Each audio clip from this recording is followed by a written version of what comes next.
Cricket ബാറ്റുമായി Kalamandalam ഗോപിയാശാൻ സ്റ്റമ്പിന് മുന്നിൽ. ബോളുമായി ഉന്നം വെച്ച് സിനിമാ ഗാനരചയിതാവ് ഹരിനാരായണൻ.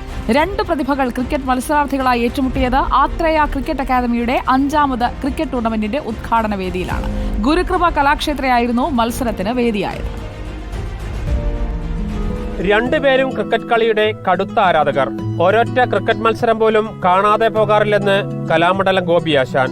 ക്രിക്കറ്റ് മത്സരം കണ്ട് കഥകളിക്ക് പോകാൻ പോലും പലപ്പോഴും മറന്നു പോകാറുണ്ടെന്ന് ഗോപിയാശാൻ പറയുന്നു. മുഴുവൻ കളിക്കാരുടെ പേരറിയില്ലെങ്കിലും കോഹ്ലിയാണ് ഇഷ്ടതാരം. തന്റെ വീടിന്റെ പരിസരത്ത് ക്രിക്കറ്റ് ടൂർണമെന്റ് നടക്കുമ്പോൾ താനും കൂടി അങ്ങനെ പങ്കാളിയാകാതിരിക്കുമെന്നതായിരുന്നു ആശാന്റെ ചിന്ത. അങ്ങനെ ബാറ്റുമെടുത്ത് 87ാം വയസ്സിൽ കളിക്കിറങ്ങി ആശാൻ. കഥകളി മാത്രമല്ല, ക്രിക്കറ്റും തനിക്ക് വഴങ്ങുമെന്ന് തെളിയിച്ചു ആശാൻ.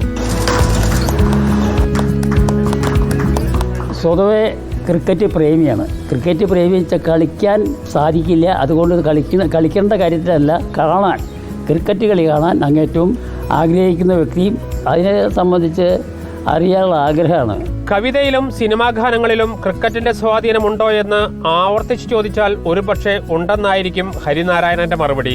അത്രയേറെ ക്രിക്കറ്റിനോട് പ്രണയമാണ് ഹരിനാരായണന്. ക്രിക്കറ്റ് പ്രമേയമായ 1983 എന്ന ചിത്രത്തിലെ ഗാനങ്ങൾ ഹരിനാരായണൻ എഴുതിയപ്പോഴും ക്രിക്കറ്റ് പ്രണയം മറച്ചുവെച്ചില്ല. ഒരുപാട് ക്രിക്കറ്റേഴ്സ് ഉണ്ട്. നമ്മുടെ ടീമെന്ന് പറയുന്നത്, നമ്മുടെ കേരളം എന്ന് പറയുന്നത് ഫൈനലിലെത്തിയ ഒരു കാലത്തു കൂടിയാണ്. നമ്മൾ ചരിത്രത്തിൽ ആദ്യമായിട്ട് ഫൈനലിലെത്തിയ ഒരു കാലത്താണ്. തീർച്ചയായിട്ടും അതൊക്കെ ഇവർക്ക് ഇൻസ്പിറേഷൻ ആവട്ടെ. ഇരുവരും ബാറ്റും ബോളും കയ്യിലെടുത്തപ്പോൾ കണ്ടുനിന്നവർക്കും അതൊരു കൗതുകമായി. റിപ്പോർട്ടർ, തൃശൂർ.